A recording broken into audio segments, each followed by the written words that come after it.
उदित अगस्त्य पंथ जल सूखा, निमिलो वही सुख ही संतोषा। सरिता सर निर्मल जल सोहा, संत हृदय जस गत मद मोहा। रस रस सुख सरित सर पानी, ममता त्याग करहि जिन जानी। जान शरद ऋतु खंजन आए, पाई समय जिन सुकृत सुहाए। पंकल रेन सोह अस धरणी, नीति निपुण निप कै जस करनी। जल संकोच विकल वीणा, अबुध कुटुम्बी जिमि धनहीना। बिनु घन निर्मल सोह अकाशा, हरिजन इव परिहरि सब आशा। कहूँ कहूँ वेश शारदी सोरी, पूयक पाव भगति जिन मोरी।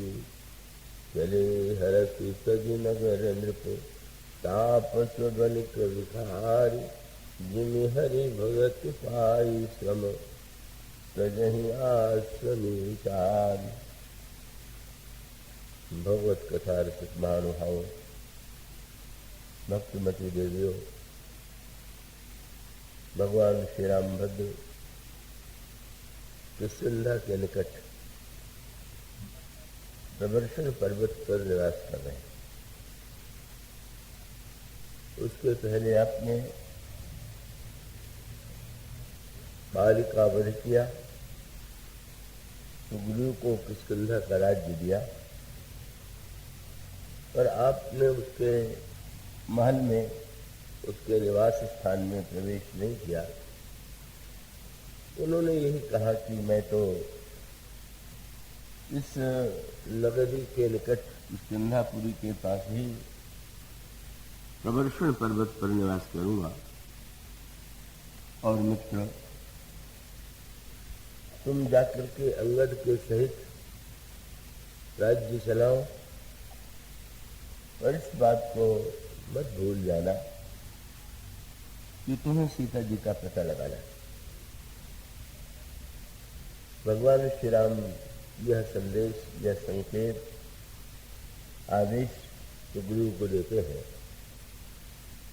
और प्रवर्षण पर्वत पर निवास करते हैं।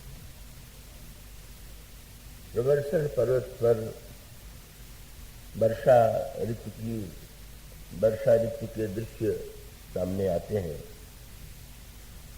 और वो जो प्रकृति का एक आनंददायी पक्ष है वह तो है ही, पर यह हमारी परंपरा रही है कि प्रकृति के द्वारा मनुष्य को जो संकेत और संदेश मिलते हैं, अगर उस संकेत और संदेशों को व्यक्ति समझ सके तो अपने लिए और वो समाज के लिए परम कल्याणकारी सिद्ध हो। इसलिए भगवान राम ने वर्षा ऋतु का वर्णन करते हुए भी लक्ष्मण के सामने प्रकृति का सौंदर्य नहीं प्रस्तुत किया। हमारे संस्कृत साहित्य में प्रकृति का बड़ा ही सुंदर वर्णन महाकवि कालिदास के काव्य में है, वाल्मीकि रामायण में है, अन्य ग्रंथों में भी है, पर प्रभु ने उसको उपदेश की दिशा में मोड़ दिया। और जब वर्षा ऋतु समाप्त हो गई और शरद ऋतु का आगमन हुआ तो भगवान श्री राम ने शरद ऋतु का जो वर्णन किया और शरद ऋतु में जो दृश्य हैं उसमें व्यक्ति के लिए क्या संकेत है, इसकी ओर प्रभु ने जो इंगित किया है वही आपके समक्ष अभी इन चौपाइयों के रूप में पढ़ा है। भगवान श्री राम ने ये जो कुछ पंक्तियां हैं, आप अगर गहराई से विचार करके देखें तो इसकी विशेषता ये है कि इसमें जीवन का कोई ऐसा पक्ष नहीं कि जिसके लिए इसमें संदेश न मिलता। और यही रामचरितमानस की और भगवान राम के चरित्र की विशेषता है। तो ऐसे अनेक व्यक्ति होते हैं जो जीवन में कोई एक विशेष गुण या विशेष श्रेष्ठता के द्वारा पूजनीय हो जाते हैं, लेकिन जैसे कोई सर्वांग चरित्र, संपूर्ण चरित्र यदि इस दृष्टि से देखें तो एकमात्र भगवान राम का ही चरित्र जो है वो जीवन के समस्त पक्षों को आलोकित करता है। सभी समान रूप से सभी व्यक्तियों के लिए वह प्रेरक है। और अगर उन प्रेरणाओं को जिसे इन पंक्तियों में प्रभु ने प्रस्तुत किया आप उस पर ध्यान दें तो आपको कई संकेत और संदेश मिलेंगे। कल आपके समक्ष उदित अगस्त पंथ जल सोखा जिन लोभहि सोखई संतोषा, इसकी ओर संकेत किया गया।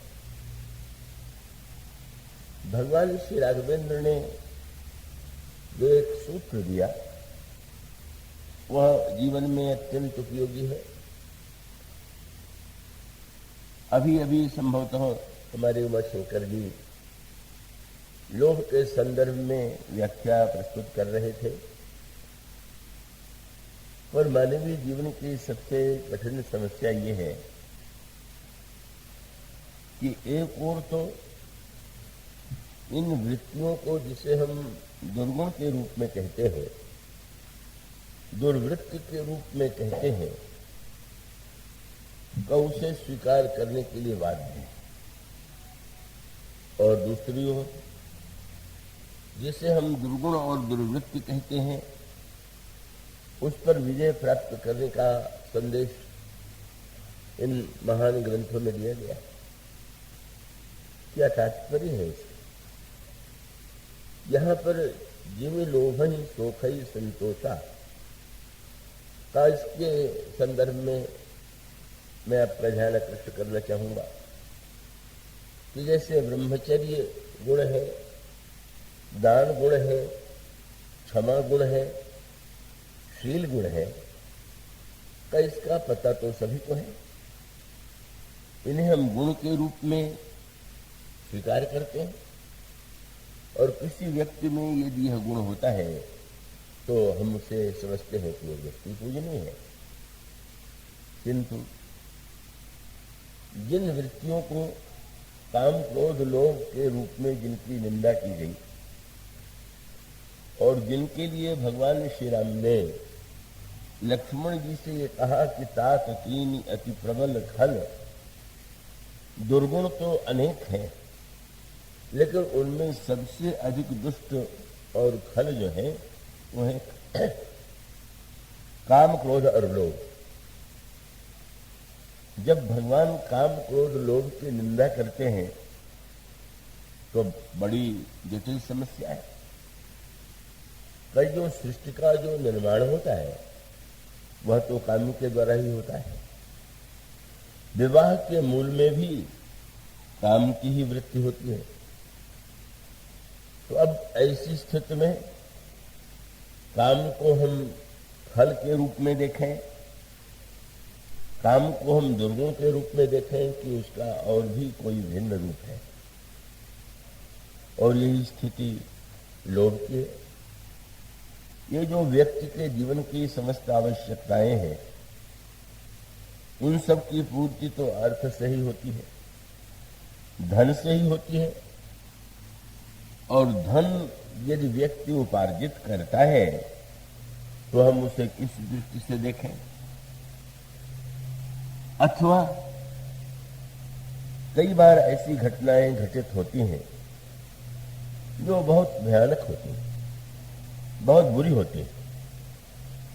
और उन घटनाओं को देख करके अगर हमको ये लगे कि शांति और अहिंसा ही सबसे बड़ा धर्म है, तब तो उसका अभिप्राय ये है कि फिर वो अन्याय के विरुद्ध लड़ने की भी जो प्रेरणा व्यक्ति को प्राप्त होती है वह तो क्रोध के द्वारा ही होती है।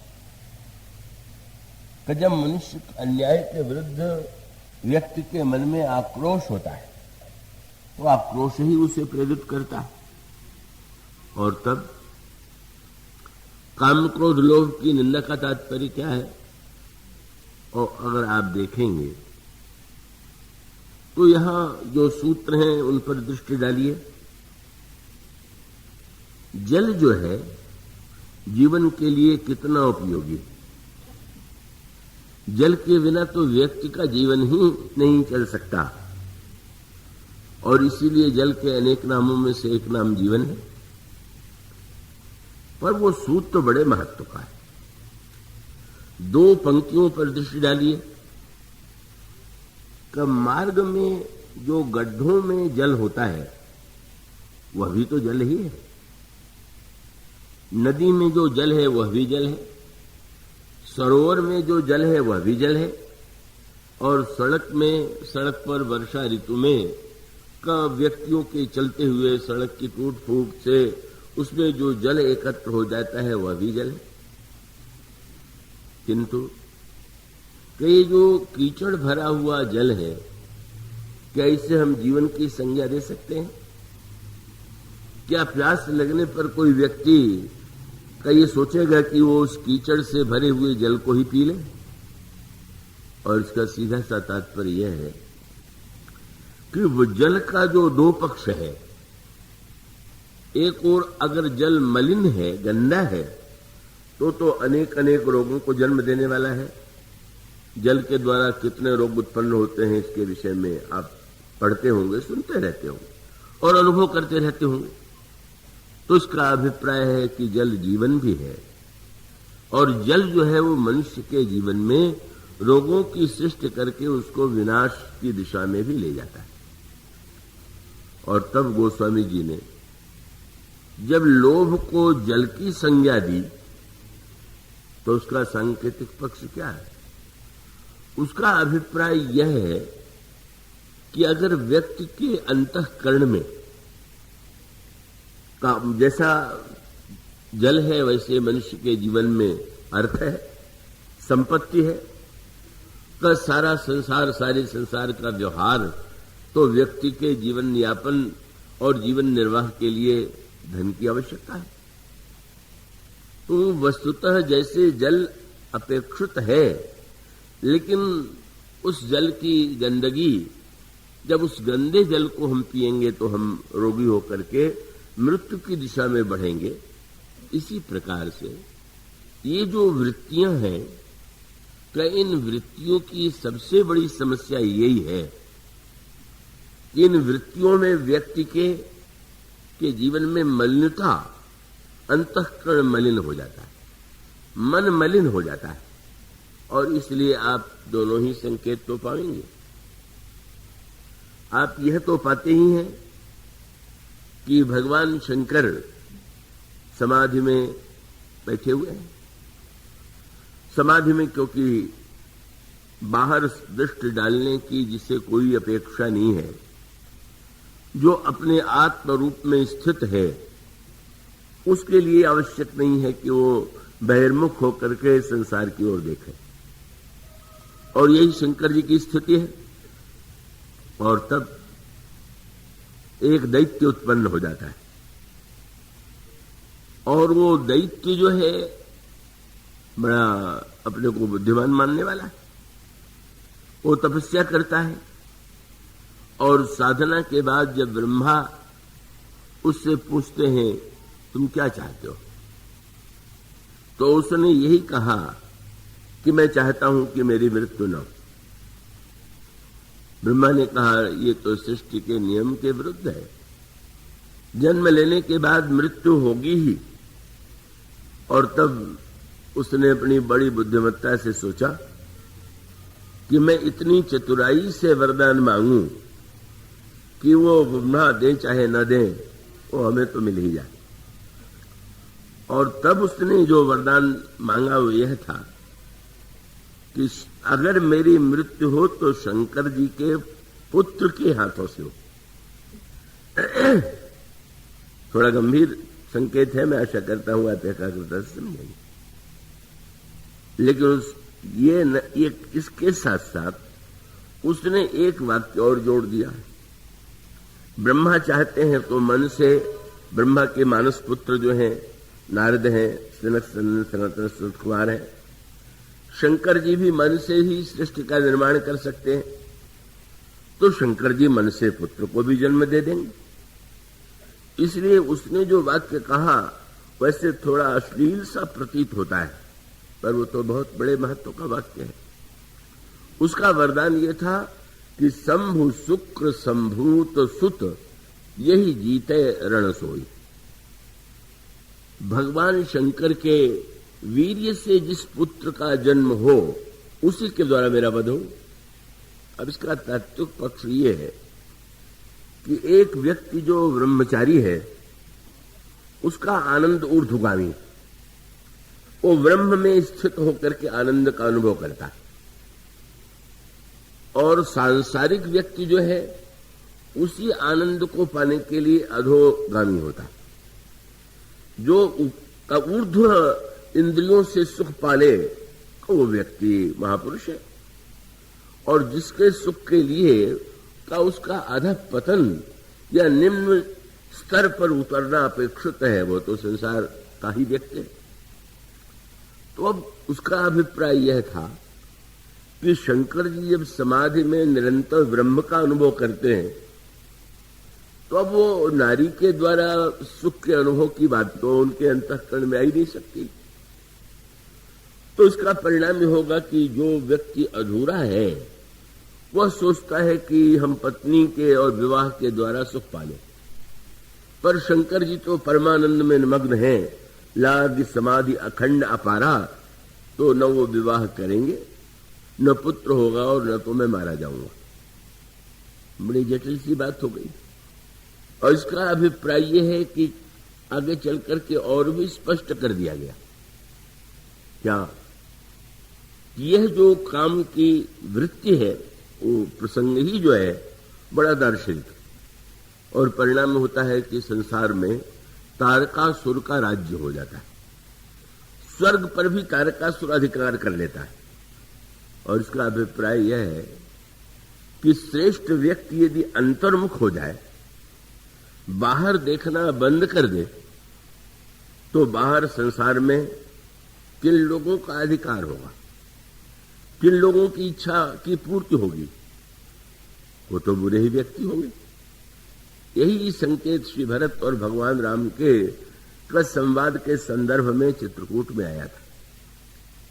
श्री भरत से जब अयोध्या में राज्य लेने का प्रस्ताव किया गया तो उन्होंने कहा कि आप जानते हैं कि अगर मैं सिंहासन पर बैठ जाऊंगा तो इसका परिणाम क्या होगा। आप लोग राजा की आवश्यकता का अनुभव यदि करते हैं तो आपने कभी ये सोचा कि भरत यदि राजा होगा तो उसका परिणाम क्या होगा। तो उन्होंने यही कहा कि मोहि हठी राज देहु जबही रसा रसातल जाई ही तबही। मेरे सिंहासन पर बैठते ही यह पृथ्वी जो है वो रसातल में चली जाएगी। अब श्री भरत ने एक वाक्य कहा। जब चित्रकूट में श्री भरत पधारे तो प्रभु ने एक ठीक इससे उल्टी बात कही। उन्होंने कहा, भरत तुम मुझे सत्यवादी मानते हो कि नहीं। महाराज आप तो सत्यवादी क्या, आप तो साक्षात सत्य के ही साकार रूप है। तो ये कहा कि महाराज तुम भरत, एक तो मैं सत्यनिष्ठ हूं और शंकर जी हमारे लिए सब कुछ है, तो मैं उनकी शपथ लेकर के एक बात कहूंगा। क्या कहूं सुभाव सत्य शिव साखी भरत भूमि रह राउरी राखी। मैं शंकर जी की शपथ लेकर के कहता हूं कि तुम स्वीकार करोगे तो ही पृथ्वी रहेगी, और तुमने अस्वीकार कर दिया तो रसातल में चली जाएगी। तो दोनों तो बिल्कुल एक दूसरे से विरोधी बात कह रहे हैं, पर दोनों के भाव पर दृष्टि डालिए। श्री भरत से कोई पूछे, इतने बुरे से बुरे व्यक्ति सिंहासन पर बैठते हैं और पृथ्वी रसातल में नहीं जाती, और आप में ही ऐसी क्या विचित्रता है कि आपके पाप के कारण पृथ्वी रसातल में चली जाएगी। श्री भरत का तात्पर्य था कि जिस व्यक्ति के प्रति लोगों की ये धारणा हो कि ये बहुत बुरा है, पापी है, अन्यायी है, तो उसको तो स्वाभाविक रूप से लोग उसी दृष्टि से देखते। पर अगर किसी के विषय में यह विश्वास हो कि नहीं, ये तो बड़े सज्जन है, बड़े त्यागी हैं, बड़े महापुरुष, और इस विश्वास के बाद उस व्यक्ति के द्वारा अगर विश्वासघात हो, तो बुरे व्यक्ति के द्वारा किए गए कार्य से उतनी चोट नहीं लगेगी जितनी जिस व्यक्ति को हम भला मानते हैं उसके द्वारा किए गए कार्य से। श्री भरत का तात्पर्य यह था कि आज तक असुरों ने ही अपने आप को पृथ्वी का स्वामी मानने की चेष्टा किया।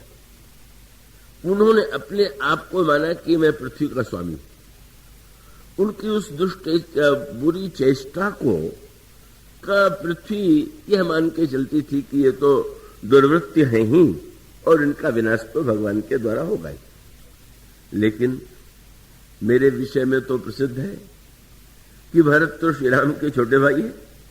बल्कि यही वाक्य लक्ष्मण जी ने कहा भी, जब चित्रकूट में सूचना मिली कि भरत जी आ रहे हैं, और यह इसके साथ साथ एक सूचना और आ गई कि सेना लेकर के आ रहे हैं, तो लक्ष्मण जी आवेश में आए, और जब वे युद्ध के लिए प्रस्तुत हो गए तो प्रभु ने कहा, लक्ष्मण आज तक तुमने तो कभी ऐसा क्रोध नहीं किया। अयोध्या से मैं राज्य त्याग करके चलाया, तब तो तुम युद्ध के लिए तैयार नहीं हुए। आज तुम्हारे हृदय में इतना क्रोध क्यों आ गया? और तब उन्होंने कहा कि महाराज, मैं भरत को जैसा मानता था का जिस समय मैंने सुना कि आपके स्थान पर भरत राजा होंगे, तो मुझे रंच मात्र दुख नहीं हुआ, क्योंकि मैं जानता था कि भरत तो महापुरुष है, संत है, आपके भक्त है। पर आज जब मैं सुन रहा हूं कि वो सेना लेकर के आ रहे हैं, और सेना तो लड़ने के लिए ही लेकर के आया जाता है, तो मुझे इतनी चोट लगी इस बात से कि मैं रोक नहीं पा रहा। और शब्द उनका यही था, भरत नीति रत्न, साधु, सुजाना। लोग कहते थे भरत सुजान है, भरत साधु है, भरत बड़े नीतिज्ञ हैं, और प्रभुपद प्रीति सकल जग जाना। संसार के प्रत्येक व्यक्ति को ज्ञात है कि भगवान के चरणों में उनकी प्रीति। तेऊ वह भी आज राज शब्द नहीं, उन्होंने कितना सुंदर शब्द चुना। दूसरा कोई हो तो कहे कि राज्यपद शब्द का तो बार बार आया है, पर लक्ष्मण जी ने एक बड़ा सांकेतिक शब्द कहा, तेऊ आज राम पद पाई, चले धर्म मर्यादा मिटाई। ये पद तो किसी व्यक्ति का नहीं है, पृथ्वी के स्वामी तो एकमात्र आप ही हैं। पर भरत भी अगर ऐसी वृत्ति ले चुके, तो मुझे तो लगता है कि अब तो किसी पर विश्वास किया ही नहीं जाना चाहिए। और एक ही उपाय है कि राक्षसों का वध तो बाद में करेंगे, पहले नकली जो साधु प्रसिद्ध था, हम पहले इसी को समाप्त कर दें। उनका भ्रम था, पर भ्रम होते हुए भी उनके मन में जो सबसे अधिक आघात लगा वो इसी बात से लगा। तो श्री भरत ने ये कहा कि अभी तक तो पृथ्वी या संसार के लोग इस रूप में देखते थे, लेकिन आप लोग जब मुझे सिंहासन पर बैठा देंगे, तो पृथ्वी सोचेगी कि जब भरत जैसा व्यक्ति मुझ पर अधिकार की कल्पना कर रहा है, स्वामित्व की भावना अपने में ला रहा है, तो बस मैं सातल में ही चली जाऊं, बिल्कुल नष्ट हो जाऊं, ये सिंहासन सहित ये व्यक्ति नष्ट हो जाए। इसलिए आप लोग मुझसे आग्रह मत कीजिए राज्य स्वीकार करने का। और भगवान राम ने जब इसका खंडन किया, तो भगवान राम का तात्पर्य यह था कि भरत को तुम जैसे संत ही तो पृथ्वी को स्वीकार करके यह दिखला सकते हैं कि पृथ्वी को स्वीकार करने पर भी पृथ्वी के प्रति भोग की वृत्ति न हो, पृथ्वी के प्रति जो है स्वार्थ की वृत्ति न हो करके, अपितु पृथ्वी को मां के रूप में देख करके, जो मां पृथ्वी की सेवा करता हुआ दूसरों को भी धन्य बनावे। भरत, अगर तुम जैसे महापुरुष पृथ्वी को अस्वीकार करेंगे तो असुर तो स्वीकार करने के लिए तैयार है ही। तो मैं ये कहूंगा कि तुम जैसे संत को तो स्वीकार करके दिखाना चाहिए कि राजा बन जाना, सत्ता को स्वीकार कर लेना कोई पाप नहीं है। पाप तब है जब हमारे जीवन में पद मद बन जाए और हमारे जीवन में पतन और वो वृत्तियों का उदय हो। मानो सूत्र वही है कि संसार में अनेक ऐसी वस्तुएं हैं कि और वातावरण में बड़ी विषाक्तता होती है। तो उस विषाक्त वातावरण का एक निराकरण तो यह है कि हम आंख मूंद लें, हम अपने आनंद में स्थित हो जाए। पर अपने आनंद में स्थित होने के बाद भी समाज की क्या स्थिति होगी, यही संकेत यहां पर शंकर जी यदि अंतर्मुख हैं, समाधि में है, तो उसका लाभ तो तारकासुर को मिलता है। जब श्रेष्ठ व्यक्ति का उससे दूर होंगे तो वीर व्यक्तियों के लिए इससे बढ़ के कोई अवसर नहीं होगा कि वो हर प्रकार से उस स्थिति को, उस पर अधिकार करने की चेष्टा करें। और तब इसीलिए तो ये बात आती है कि अब शंकर जी विवाह कैसे करें। बाहर देखें और बाहर उनको कोई आवश्यकता का अनुभव हो तो उन्होंने विवाह करें। शिव समाधि बैठे सब त्यागी। और बहुत मीठी बात आई, भगवान राम को भी लगा कि अब शंकर जी के लिए तो ये आवश्यक है दो दृष्टियों से। तारकासुर का संहार हो ये भी आवश्यक है, और पार्वती इतने दिनों से इनको पाने के लिए प्रयत्नशील है। तो पार्वती का को स्वीकार करके शंकर जी तो स्वयं अनुभव करेंगे कि पार्वती का चरित्र कितना उच्च कोटि का है। और इसलिए भगवान राम शंकर जी के सामने प्रकट हो गए और यही कहा कि आज तो मैंने सुना है कि आप बड़े प्रसिद्ध दानी हैं। और तब उन्होंने यही कहा, अब बिनती मम सुनहु शिव, जो मुंह पर निज नेहु, जाई विवाहु शैल जही, यह मोहि मांगे देव। आप विवाह कर दीजिए पार्वती से, ये मैं मांग रहा हूं दीजिए। अब शंकर जी प्रभु से नहीं कैसे करते, कहने लगे कि प्रभु कह शिव यद्यपि उचित अस नाही। महाराज मुझे तो ठीक नहीं लग रहा है, पर नाथ वचन पुनि मेटने जाही, तो सिर धरी आय सुकरिय तुम्हारा, परम धर्म यह नाथ हमारा। और परिणाम क्या हुआ, भगवान राम प्रसन्न हो गए और भगवान राम प्रसन्न होकर के अंतर ध्यान हो गए। पर भगवान राम के द्वारा तो कार्य नहीं बन पाया। बड़ी विलक्षण सी बात, जो काम राम से नहीं बना वो काम से बना। क्यों नहीं बना? कब भगवान राम आकर के कहते तो हैं तुम विवाह कर लो, तो विवाह के लिए तो पत्नी के सौंदर्य जिससे विवाह होता है तो वर चाहता है कि उसको सुंदरी पत्नी मिले। अब शंकर जी ने जब भगवान राम ये कह करके जाने लगे तो शंकर जी ने क्या किया, अंतर ध्यान भय अस भाखी, तो शंकर सोई मूर्ति उर राखी। भगवान राम का वही रूप जो है अपने हृदय में बैठा लिया और गहरे ध्यान में डूब गए। बड़ी अद्भुत सी बात हो गई।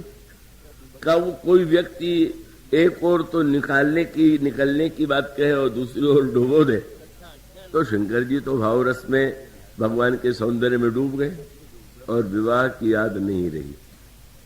मानो भगवान के द्वारा उस प्रेरणा को शंकर जी ने तो केवल का यही कह करके कि आप कह रहे हैं तो मैं माने लेता हूं, तो बात तो वही हुई विस्मृति।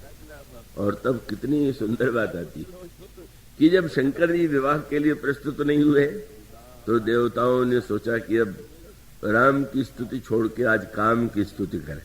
ये लिखा हुआ है। वो स्वामी जी ने कहा, अतुति सुरन कीन बहु हेतु, बड़े स्तोत्रों से, काम का इतना सुंदर स्तोत्र है महाभारत में, काम की वंदना की गई है।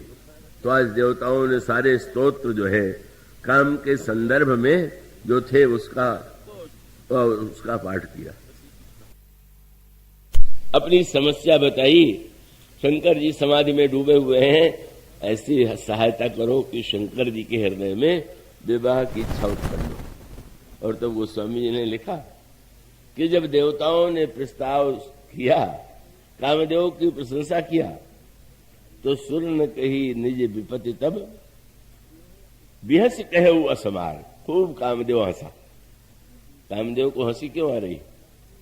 बोले जीवन भर तो आप लोग निंदा करते रहे सारे शास्त्र पुराण, और आज मेरी स्तुति हो रही, और स्तुति भी आप लोग इसीलिए तो कर रहे हैं। वो उसमें कहीं उसको ये ज्ञात है कि शंकर जी में को अगर हम उनको प्रेरित करना चाहेंगे तो हमारी मृत्यु अवश्य होगी। शंकर के सामने जाएंगे तो नष्ट तो होंगे, लेकिन उसने यही कहा। उसने विचार करके देखा कि शंभु विरोधन कुशल मोहि विहसी कहा असवार। खूब हंस रहा है और कहा क्या? तदपि करब में काज तुम्हारा, फिर भी हम आपकी इच्छा का पालन करेंगे। और एक बहुत सुंदर सूत्र दिया। सबसे बड़ा धर्म क्या है? भगवान या भक्तों से, शास्त्रों से पूछा जाए तो यही कहा जाएगा कि भाई सबसे परहित सरिस धर्म नहीं भाई, परहित से बढ़कर के कोई धर्म नहीं है। और तब कामदेव ने यही कहा कि आज तो हमारा उपयोग अगर परहित के लिए हो रहा तो मैं तो सर्वश्रेष्ठ धर्म के लिए अपने जीवन को बलिदान कर रहा हूं। और यही वाक्य कामदेव के मुख से निकला। कामदेव ने यही कहा कि श्रुति कहा परम धर्म उपकारा। शास्त्र कहते हैं कि उपकार से बढ़ के कोई धर्म नहीं है। मैं आप लोगों के लोक कल्याण के लिए मैं निश्चित रूप से शंकर जी के सामने जाऊंगा। शंकर जी भले ही क्रोध में मुझे नष्ट कर दें, पर नष्ट होकर के भी आपके कार्य को मैं पूर्ण करूंगा। मानो दो पक्ष है, निंदनीय काम और वंदनीय काम। का उस काम को हम राक्षस माने कि उस काम को देवता माने? तो उसका अभिप्राय है कि काम जब विकृति और ऐसी मनुष्य के हृदय में वासना की सृष्टि कर दे कि जो अमंगलकारी है, तो वह मानो उसका राक्षस रूप हो जाएगा।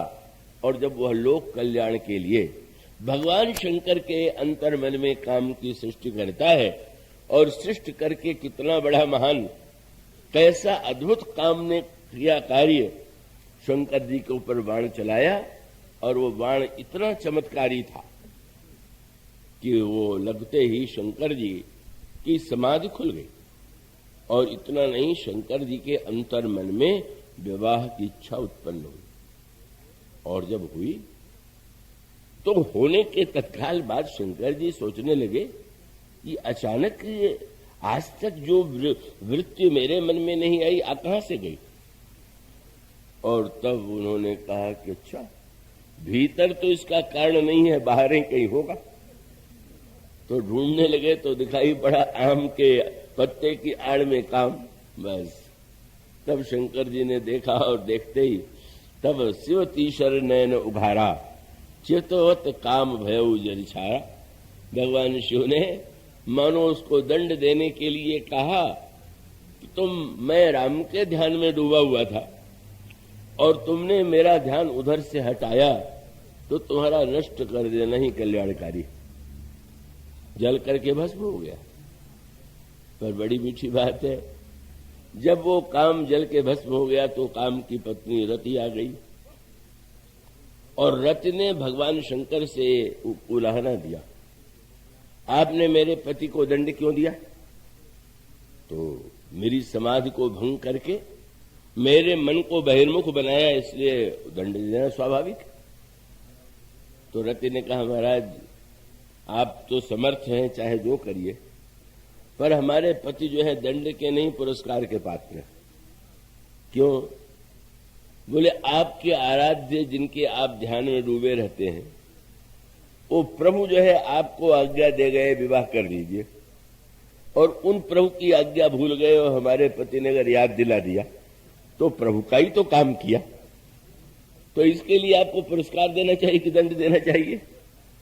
तो शंकर जी को पुरस्कार देना पड़ा, और इतना बड़ा पुरस्कार उसको मिला कि वो तो संसार में भगवान को पाने के लिए निष्काम होना चाहिए। योग के द्वारा भगवान प्राप्त होते हैं, पर काम ने भगवान को किस रूप में पाया, उसके लिए यही कहना पड़ा कि भगवान शंकर को जब यदुवंश कृष्ण अवतारा होई है हरण महामय भारा। जब संसार के भार का हरण करने के लिए यदुवंश में भगवान कृष्ण के रूप में अवतार लेंगे तो कृष्ण तनय वही ही पति तोड़ा। तुम्हारा पति शंकर भगवान कृष्ण का पुत्र बन करके, कितना बड़ा सौभाग्य है। जिसको भगवान को पाना ही नहीं है, भगवान जिसको जन्म देंगे। और उसका अंतरंग अर्थ यह है कि भगवान विवाह के माध्यम से ही तो पुत्र को जन्म देंगे, और विवाह के माध्यम से जन्म देंगे तो काम को स्वीकार करेंगे कि नहीं स्वीकार करेंगे। और इसका सांकेतिक अर्थ ये है कि यह जो जिन्हें हम दुर्गुण दुर्विचार कहते हैं, उनकी समस्या यही है कि वह मनुष्य के मन को इतना का इस प्रकार से मलिन बना देने वाले हैं। वो जो जल का दृष्टांत था, जल प्यास मिटाने वाला है, पर मिट्टी में मिला हुआ जो जल है वो तो रोग उत्पन्न करेगा। इसी प्रकार से हमारे अंतःकरण में जो कलुष उत्पन्न करने वाला काम है वो निंदनीय है। पर अगर वह काम केवल भगवान के पुत्र के रूप में लोक कल्याण के संदर्भ से जीवित रहे और रहना ही होगा। इसीलिए लिखा हुआ कि शंकर जी ने जब काम को जला दिया तो कैसी प्रतिक्रिया लोगों पर हुई। सबसे अधिक दुखी तो बेचारे भोगी हुए। समुझ काम सुख, बस जितने भोगी थे वो दुखी हो गए। अब क्या होगा, काम ही नहीं होगा तो हमारी आनंद की वृत्ति ही समाप्त हो जाएगी। पर व्यंग्य क्या है कि वो जो सबसे अधिक प्रसन्न हुआ वो तारकासुर हो गया। तारकासुर प्रसन्न हो गया। क्यों प्रसन्न हो गया? चलो अच्छा है, जब काम ही नहीं रहेगा तो शंकर जी के पुत्र होने का प्रश्न ही नहीं है और मैं अमर हो जाऊंगा।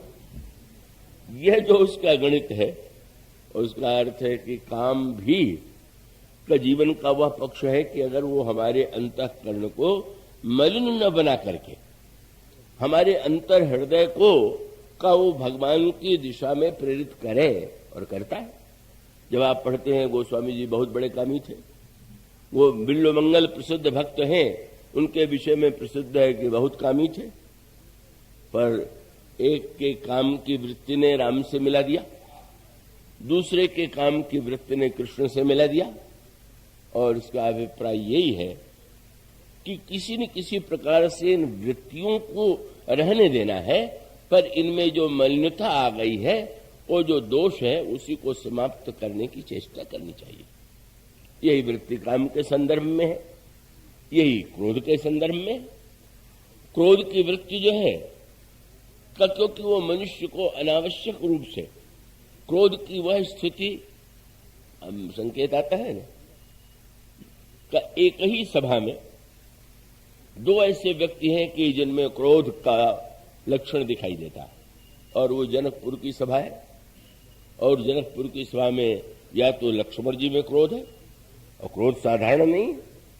जनक ने जब कह दिया कि पृथ्वी तो वीरों से खाली हो गई, तो इतना क्रोध लखन को आया कि लक्ष्मण जी को आया कि गोस्वामी जी कहते माखे लखन कुटिल भई भौ है, रद पुट फरकत नैन जिसों है। होठ फड़कने लगे और दम क्रोध में भर गए, आंखों में क्रोध की लली आ गई। तो एक क्रोध का रूप तो लक्ष्मण जी में दिखाई दे रहा है। और उसी के बाद धनुष टूटने पर परशुराम जी महाराज भी आए। वहां पर उनका जो क्रोध है, उस क्रोध की समस्या यही है। यहां पर गोस्वामी जी ने एक पंक्ति राजनीति और शासन के संदर्भ में भी लिखी। इसी पंक्ति में आगे भगवान कहते हैं, पंकन रेणु सोह अस धरणी नीति निपुण नृपकय जस करणी। राजा की नीति का आदर्श क्या होना चाहिए? वर्षा ऋतु में चारों ओर कीचड़ हो जाता, और गर्मी में चारों ओर धूल उड़ने लगती। कीचड़ हो जाए तो दुख, और धूल उड़ने लगे तो दुख। शरद ऋतु की विशेषता क्या है? भगवान राम कहते हैं कि वर्षा में कीचड़ और गर्मी में धूल, ये तो शरद ऋतु है कि न कीचड़ है और न तो धूल है। इसी प्रकार से राजा अत्यंत निर्बल और कोमल बन जाएगा तो कीचड़ हो जाएगा, और बहुत क्रोधी बन जाएगा तो धूल उड़ावेगा। इसलिए राजा को कैसा होना चाहिए? भगवान कहते हैं, पंकन रेणु सोह अस धरणी, नीति निपुण नृप कै जस करणी। योग्य राजा वह है कि जो संतुलित रहता है, इतना ढीला ढाला भी नहीं हो जाता है कि चाहे जिस प्रकार से चारों ओर कीचड़ उछलने लगे उछाला जाए, और इतना क्रोधी भी नहीं हो जाना चाहिए कि जब देखिए तब दूसरों को कष्ट और दंड देने की वृत्ति आ जाए। अब आप इस संदर्भ में विचार करके देखिए, परशुराम जी महाराज का उद्देश्य तो बहुत पवित्र है, क्योंकि उनके जीवन में तो कोई स्वार्थ नहीं था, उन्होंने तो विवाह भी नहीं किया था, और कभी भी राज सिंहासन पर बैठने की इच्छा भी उनके जीवन में नहीं आई। इसीलिए बड़ी मीठी बात, जब उन्होंने श्री राम से अपनी तुलना की तो ऐसा लगा कि मेरे नाम का ये अपमान है कि इस राजकुमार का भी वो नाम हो जो मेरा नाम। कह दिया, अगर तुम मुझसे लड़ना नहीं चाहते तो एक ही उपाय है, क्या बोले, करु परितोष मोर संग्रामा, ना ही तिछाणु कहाओ रामा। ये जो तुमने अपना राम नाम रख लिया है छोड़ दो, तुम राम हो, विवाह के लिए आए हुए राजा के बेटे, तुम्हें तो काम लोभ दोनों है, मैं हूं जिसने जीवन में कभी किसी सौंदर्य की ओर दृष्टि उठा के भी नहीं देखा। इतने बड़े राजाओं को सत्ताच्युत करने के बाद भी कभी सिंहासन पर बैठने की इच्छा नहीं आई। दो राम, एक राम को देख के लग रहा है कि निष्काम, और दूसरे राम को देख के लग रहा है कि निकाम है। क्या एक राम को देख करके लग रहा है कि वो ग्रहण करते हैं, सिंहासन पर बैठते हैं, आभूषण धारण करते हैं, तो लोभ है, और दूसरे को देख करके लगता है कि इनमें तो अंच मात्र कोई लोभ नहीं। आदर्श कौन है? परशुराम जी हमारे वंदनीय हैं, पूजनीय हैं, पर हमारे परिपूर्ण आदर्श तो श्री राम हो सकते हैं। और इसीलिए कि परशुराम जी महाराज ने ऐसी ग्रीष्म ऋतु को ला दिया, ऐसी क्रोध की आंधी, और ऐसा का उन्होंने जब दंड देना प्रारंभ किया तो उनका क्रोध इतना विचित्र हो गया कि अब उनको ये लगने लगा कि केवल दंड के द्वारा, कठोर दंड के द्वारा ही समाज बदला जा सकता है, बुराई मिटाई जा सकती है। और इसलिए उनका एक ही मत था कि अगर कोई चलाना चाहता है समाज को सही दिशा में तो उसे कृपा की बात को भुला देना चाहिए। कृपा से बढ़कर के कोई बुरी वस्तु नहीं। इसीलिए आता है आगे चल करके संवाद में उन्होंने कहा कि आज मेरे हृदय में कृपा का उदय हो रहा, तो अच्छी बात है। उन्होंने यही कहा, मोरे हृदय कृपा कस काऊ, आज तक मैंने कभी कृपा नहीं किया। और उनका सूत्र ये था कि न्याय में जहां कृपा घुस जाएगी तो न्याय क्या होगा? न्याय तो न्यायाधीश का काम वो कृपालु बन करके थोड़ी, वो तो निर्णय करेगा, तो न्याय का जो नियम है उसके अनुकूल निर्णय करेगा, वो कठोर से कठोर निर्णय हो सकता है। तो अब भगवान राम में और उनके चिंतन में अंतर है। अब परशुराम जी महाराज का जो क्रोध है वो उस सीमा तक पहुंच गया कि पहले तो जब लक्ष्मण जी कुछ बोले, पहले तो क्रोध आ गया बोलने पर। रे नृप बालक काल बस, बोलत तो ही न संहारी, धनु ही सम त्रिपुरारि धनु, विद्य सकल संसार। अरे राजा के लड़के, तू संभाल के नहीं बोलता है, क्रोध में भर गए। बाद में लक्ष्मण जी वो वाक्य नहीं बोले, पर न बोलने के बाद भी परशुराम जी की कोई बात सुन करके लक्ष्मण जी के होठों पर हंसी आ गई। और तब बोले, हंसत देखी रिस नख सिख व्याप, ये हंसता क्यों है? हंसने पर भी क्रोध आ गया। फिर भगवान राम से लक्ष्मण जी ने कहा, परशुराम जी ने कहा कि तुम अपने भाई को रोको, अशिष्ट है, अमर्यादित है। भगवान राम ने लक्ष्मण जी को तरेर करके देखा, नयन तरेरे राम, और लक्ष्मण जी चुप हो गए। परशुराम जी की ओर प्रभु ने देखा, महाराज अब तो हंस भी नहीं रहा है, बोल भी नहीं रहा है, अब तो कोई बात नहीं है। बोले हंस नहीं रहा है, बोल नहीं रहा है, पर देखो देख कैसे रहा। अजहू अनुजतो चितो अनय से, ये देखो क्यों रही कि भगवान राम को भी हंसने का ही मन हो रहा, पर बड़े ही मर्यादामय है। और इसलिए गोस्वामी ने लिखा कि परशुराम जी जब कुछ बोलते हैं तो भगवान राम लक्ष्मण जी ऊपर से हंस लेते हैं, और भगवान राम भृगुपति बतहि कुठार उठाए, मन मुस्काहे राम सिरनाए, मन ही मन आनंद ले रहे। और इसका अभिप्राय यह है कि एक क्रोध जब उसका अतिरेक होगा तो बड़ा दुखदायी। और क्रोध की समस्या यही है कि क्रोध जब आता है तो वो तो सीमा ही लग जाता है। उसमें व्यक्ति क्या कर रहा है, क्या बोल रहा है, क्या उसके द्वारा व्यवहार हो रहा है, उसकी कोई सीमा ही नहीं रह जाती। तोड़ फोड़ कर दे, मारपीट कर दे, और बहुत बार हत्या तक कर दे। तो क्रोध का यह अतिरेक तो व्यक्ति को बड़ी संकट में डाल देगा। पर क्रोध का आवश्यक भी तो है। इसीलिए भगवान राम ने पूछा था लक्ष्मण, सूर्य निकल आया कि नहीं? लक्ष्मण जी ने कहा एक सूर्य निकल आया और दूसरा थोड़ी देर में निकलेगा। ये दूसरा सूर्य किसके लिए? प्रभु, ये अंधकार दूर करने वाला तो सूर्य निकल आया है, पर धनुष के रूप में जो अंधकार है इसको दूर करने वाले सूर्य की आवश्यकता है। और वो तो आपके भुजा का जब सूर्य उदित होगा तो भुज बल महिमा उद्घाटी, प्रगति धनु विघटन परिपाटी। अंत में प्रभु तो नहीं उठे, बहुत देर बैठे रह गए। उसके बाद उठे, धनुष टूटा। प्रभु ने कहा कि लक्ष्मण, तुम्हारी भविष्यवाणी, अब तो तुम्हें संतोष है ना? अब तो अंधकार दूर हो गया, तुम यही तो चाहते थे। और लक्ष्मण जी ने कहा कि प्रभु, उलाहने की बात यह है कि सूर्य निकला तो पर इतना विलंब लगा दिया कि लोग बड़े संकट में पड़ गए। और तब प्रभु ने हंस करके यही कहा कि सूर्य यदि विलंब से निकला तो उसमें कारण तो तुम ही हो, मैं क्यों? लक्ष्मण जानते हो ना, सूर्य के निकलने के पहले पूर्व दिशा में आकाश लाल हो जाता है। तो जब तक तुम्हारे क्रोध की लाली प्रकट न होती तब तक मेरी भुजा का सूर्य कैसे प्रकट होता? प्रेरणा देने के लिए इसलिए गोस्वामी जी ने कहा लक्ष्मण जी का क्रोध इतना प्रशंसनीय था कि जब क्रोध में उन्होंने जनक को फटकारा तो उनके प्रशंसकों के में जो नाम है, कौन? गोस्वामी ने लिखा सिंह या हर्ष। लक्ष्मण का क्रोध देख करके सबसे अधिक प्रसन्नता सीता जी को हुई। और इसीलिए प्रभु ने जब बन जाते समय कहा कि सीते मत भूलना, नरहार रजनी चरही, कपट वेश बन कोटिक फिरही, सिंह है, व्याघ्र है, राक्षस है जंगल में।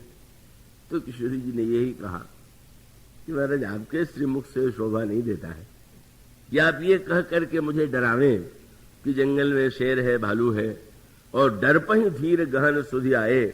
जब सिंह गरजता है तो बड़े बड़े धीर कांप जाते हैं। और यही कहा कि आप तो है ही सर्वसमर्थ, पर आप अपने को अगर इससे अलग भी कर दें तो नाथ साथ प्रिय देवर साथा।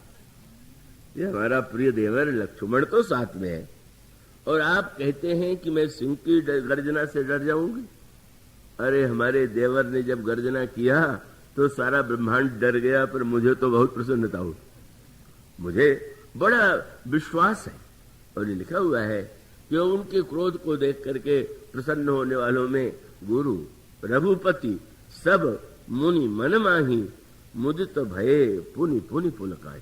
इतने प्रसन्न हुए, रोमांच हो रहा है, मानो इसका अभिप्राय यह है किसी पवित्र उद्देश्य से प्रेरित करने के लिए, उत्साह उत्पन्न करने के लिए क्रोध की वृत्ति को भी स्वीकार करना आवश्यक है।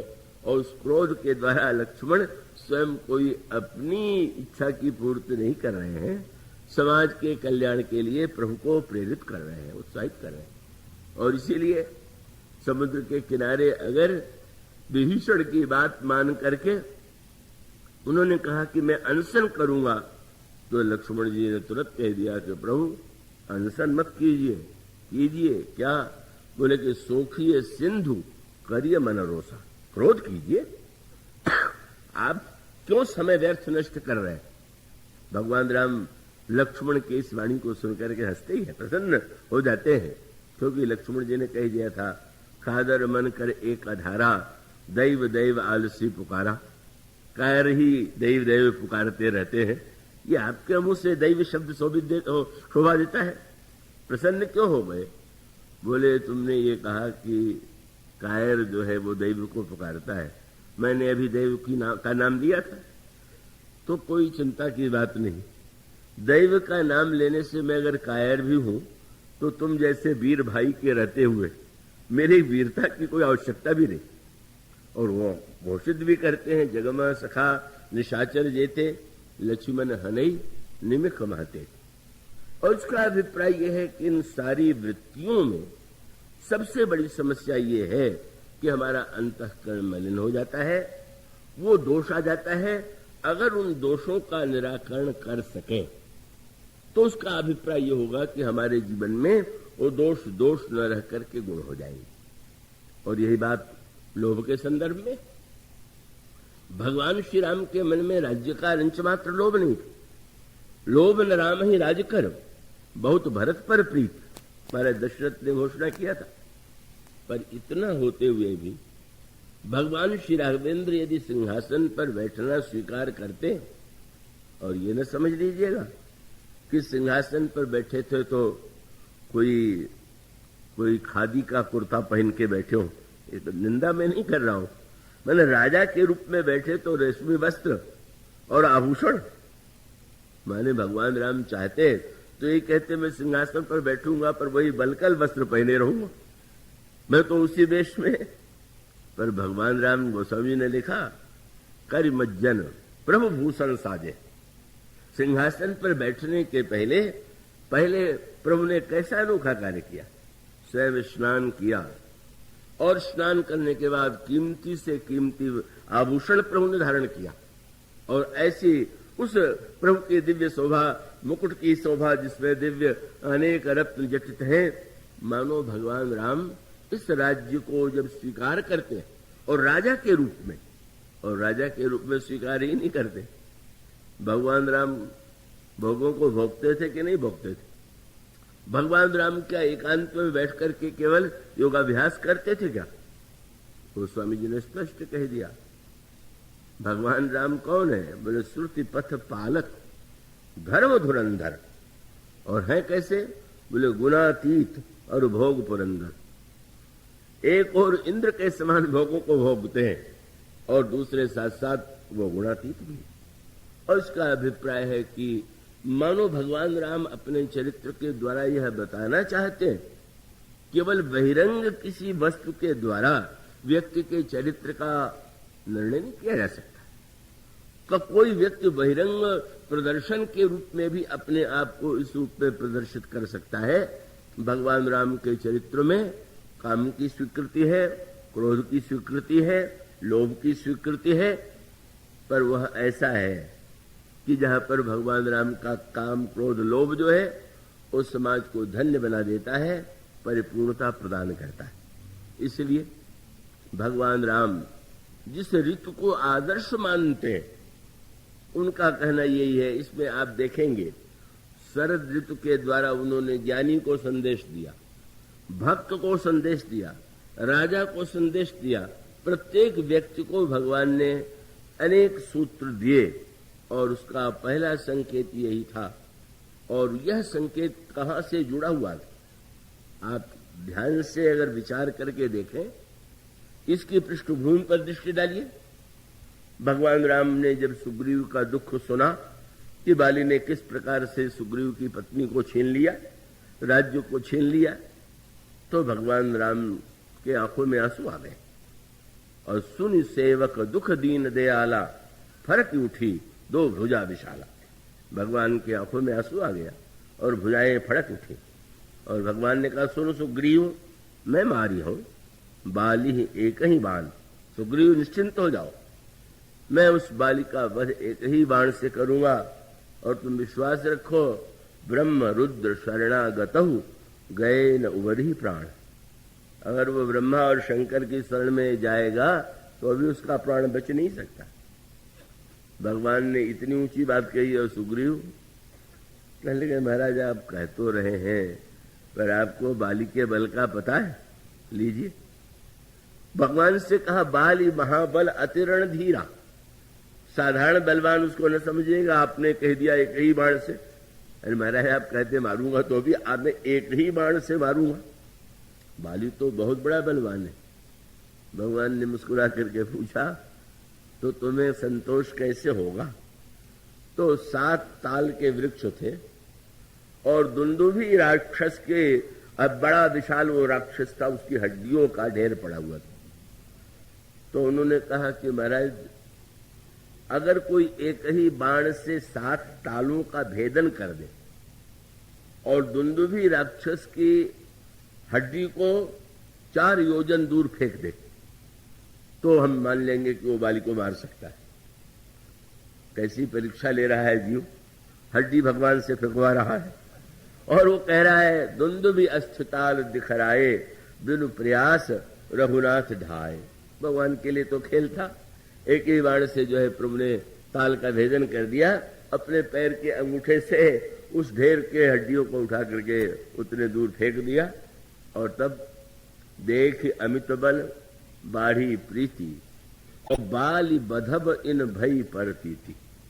नहीं, मेरा भ्रम था, ये अवश्य बाली को मारेंगे, पर उससे बड़ा संकट तो अब आया। क्या? पहले तो ये संदेह था कि मार पाएंगे कि नहीं, और जब भगवान ने कहा और दिखा दिया, ये विश्वास हो गया तो वैराग्य आ गया। चले महाराज अब तो मेरा विचार बदल गया। क्या बदल गया? बोले महाराज नहीं चाहिए मुझे संपत्ति, नहीं चाहिए राज्य, नहीं चाहिए भोग। उन्होंने तो ये कहा कि महाराज नाथ कृपा मन भय अलोला। मेरा मन बिल्कुल शांत हो गया। और शांत होने के साथ साथ ये कहा कि क्यों नहीं चाहिए? बोले सुख संपत्ति परिवार बड़ाई सब परिहरी करिहो सेवकाई। सुख संपत्ति परिवार बड़ाई, हम सब कुछ छोड़ के आपका भजन करेंगे। क्यों? ये सब राम भगत के बाधक, ये सब भगवान की भक्ति में बाधक है। सब कुछ छोड़ के भजन करेंगे। और आज से तो बाली के प्रति मेरे मन में द्वेष क्या, मैं तो बाली को मन ही मन प्रणाम करता हूं कि बाली परम हित जासु प्रसादा मिले वो राम तुम समन विषादा। वाह वाह, बाली कितना महान है। अगर वो ऐसा व्यवहार न करता तो आप कैसे मिलते? और उसके बाद और भी ऊंची बात ये कहा, महाराज शत्रु मित्र सुख दुख जग माही माया कृत परमार्थ नहीं। ये शत्रु मित्र सुख दुख ये सब माया का खेल है, परमार्थ सत्य थोड़ी। इतना ऊंचा ज्ञान, ऐसी ऊंची भक्ति, ऐसा ऊंचा वैराग्य जब भगवान ने सुना तो भगवान पर प्रभाव क्या पड़ा? सुन विराग संजित कपिबानी, बंदर ने छलांग तो अच्छी लगाई, अच्छा डालिए से डाली पर कूदा चला जा रहा। सुन विराग संजित कपिबानी, मानो हम लोग भी और समय समय पर उसको दोहराते रहते हैं। हृदय में होता है नहीं, उस स्थिति का अनुभव होने के बाद कोई कहे तो सार्थक। और अनुभव के पहले हम वो बात कहने लगे जो वेदांत में लिखा हुआ है या भक्त शास्त्र में लिखा हुआ है, यही मानो। भगवान ने कहा कि भाई अब तुम ये कह रहे हो, लेकिन तुम तो जो कह रहे हो तो ठीक ही है। ठीक ही, मैंने जो सिद्धांत तुम कह रहे हो वो सिद्धांत से बिल्कुल सत्य है।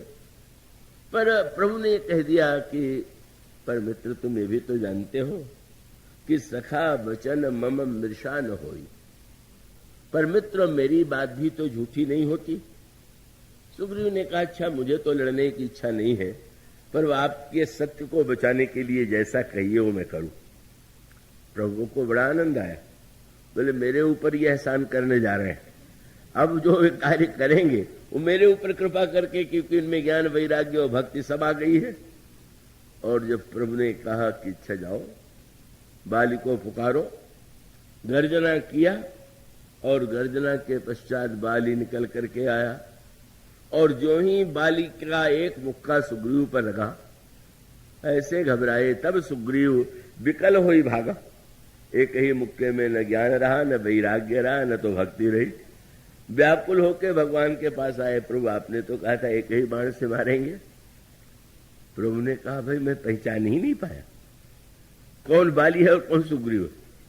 वहां बाली अपनी पत्नी को वेदांत सुना रहा था, और यहां ये भगवान को सुना रहा था।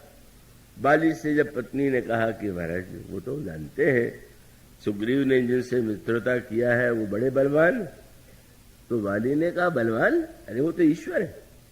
और तब ईश्वर है तो आपको डर नहीं लगता? तो नहीं, डर नहीं लगता। क्यों? कहा बाली सुनो, भीरु प्रिय समदर्शी रघुनाथ। शास्त्रों में कहा हुआ कि ईश्वर समदर्शी है, तो मुझ में और सुग्रीव में भेद कर ही नहीं सकता। तो बोले महाराज ये तो वेदांत का लक्षण है, अगर भगवान मार दे तो उसने भक्ति की सबसे ऊंची बात कही। जो कदाच मुहि मारे तो पुण्य हो सनात। अगर मुझे मार देंगे तो मैं सनात हो जाऊंगा, ये भक्ति की सबसे ऊंची भावना है। वो स्वामी जी से किसी ने कहा कि इसका अर्थ ये है कि ऊपर से चाहे जैसा रहा हो, पर भीतर से तो पक्का ज्ञानी और पक्का भक्त है।